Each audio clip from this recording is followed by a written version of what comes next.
Hey everybody, welcome back to Big Titty Called Girl Saves Your Life. I'm Dr. Hellcat. Hey y'all. So, um, thank you all for the likes, subscribes, the support. Thank you so much. I'm actually really surprised at how well this has taken off um,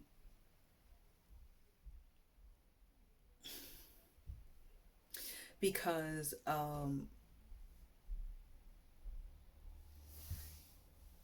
sorry, because I actually just really enjoy doing this. I actually started the channel just to sort of keep my counseling skills up. And so more people can see the crazy ass makeup I put on. Why do I do it? Because it's fucking fun. So, yes, thank you all so much for the support. Yee.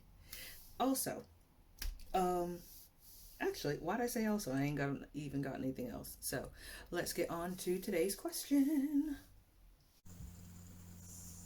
Today's question comes from W, who says, I'm a 30-something-year-old woman and I can't seem to get over past traumas from my parents. It sounds like I grew up in an abusive home, but I didn't. My parents never laid a hand on me. In fact, they love me so much that it's suffocating at times, and even to this day, they act like I'm the only thing they've ever done right. Their problem wasn't a lack of love or too much, but with their own battles with addiction, mental health, and leftovers from their own tragic upbringing. To put it bluntly, they were and continue to be addicts and are barely functioning adults, adults that I've often had to parent. All I ever wanted in life was for them to get their shit together and for us to be a proper family, but most importantly, for them to find purpose and their own happiness outside of me. Girl, I know that's right. I feel way too much pressure to be their sole source of happiness. I know this will never happen, but I can't stop feeling unbearably depressed about it. I have my own children now, and I'm terrified of continuing the cycle and passing off all these awful feelings onto them. How do I get over it, even though I know it's a problem I can't fix? Great. Thank you for your question, W. It's a very big one. And the first thing I'm going to say is uh, it is so profound that it's not going to be one of these quick videos that is going to save your life within 8 to 10 minutes.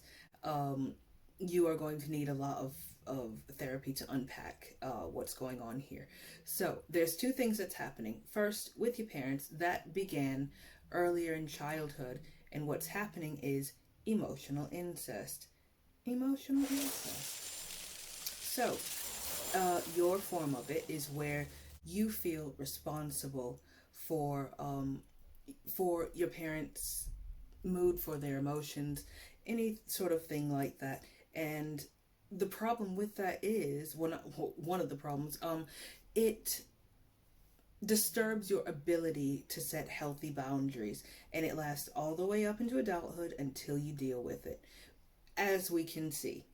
So, the second part is your codependence upon that. Now, you've had this dynamic with them for so long, it is going to take a lot of work to undo that. Um, and that means sort of understanding your role and now what you can do now that you have awareness of what's happening. Um, these, with codependence, there is a side of control because everyone knows their place, what's expected of them, and you know what you can do to affect their emotions, their the things that they do, what have you. Um, and that may not even be something you're aware of. And from the sounds of it, doesn't sound like it is something you're aware of. So, um, I would suggest there's a book called Daughters of Narcissistic Mothers. Now, am I saying your mother is a narcissist? No. I'm not a psychiatrist. I can't say that. But I am an armchair psychiatrist. An armchair, Dr. Hellcat says, yes, she fucking is. Why? 99% of it is the fact that there is addiction. And with addiction, so much of that reflects narcissistic tendencies, narcissistic traits.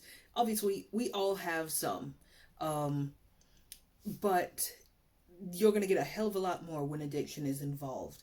Um, and yes, but you with ugh, Jesus Christ.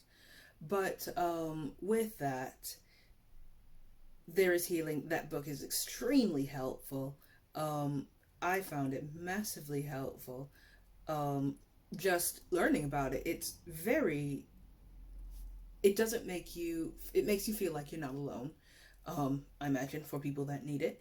Um, and it sort of gives you clues on what you can do to not fuck up your children in the future, which brings me on to our next thing.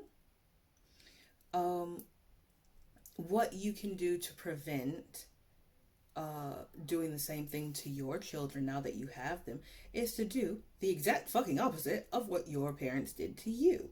So, um, allowing them to be themselves, allowing them to be independent, explore, all that sort of stuff without seeing them as sort of a mini extension of you.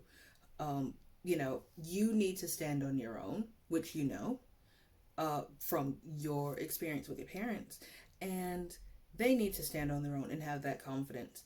So I would, if I were you, what I would suggest is that you get to your GP like yesterday if you haven't already, because it sounds like this would be that would be your first start. If there's any sort of medicinal intervention that needs to take place, um, yeah, do that. And a lot of GPs offer therapy as a part of their practice. So maybe you can get onto there. You know, Obviously, with COVID running rampant, you can't see someone necessarily in person for therapy, but obviously, you have things like online therapists, BetterHelp, that sort of stuff. Um, and get some support, honestly. Also, another book, Codependent No More. It's gooder than a birch. Honestly, very helpful.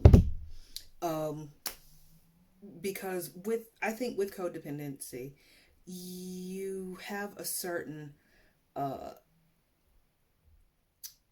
yeah, you're codependent, but there's also a reason you are. And a lot of that has to do with control. Um, you try and have people do things in a way so that you know what to expect. You can sort of control the outcome, which is not healthy. It is not healthy at all. Um, but yes, I think for the best thing for you to heal, get some therapy, get some therapy, do some self help. I will put some links down below. Um, and yeah, that's all we've got for today.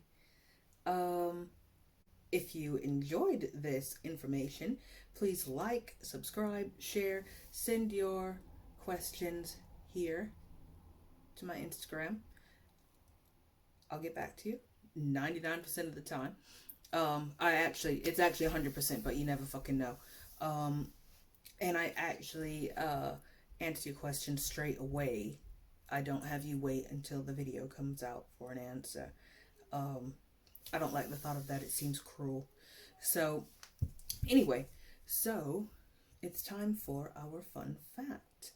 Okay, so in relation to this, how I said we all have narcissistic traits. My narcissistic trait is I name everything after myself.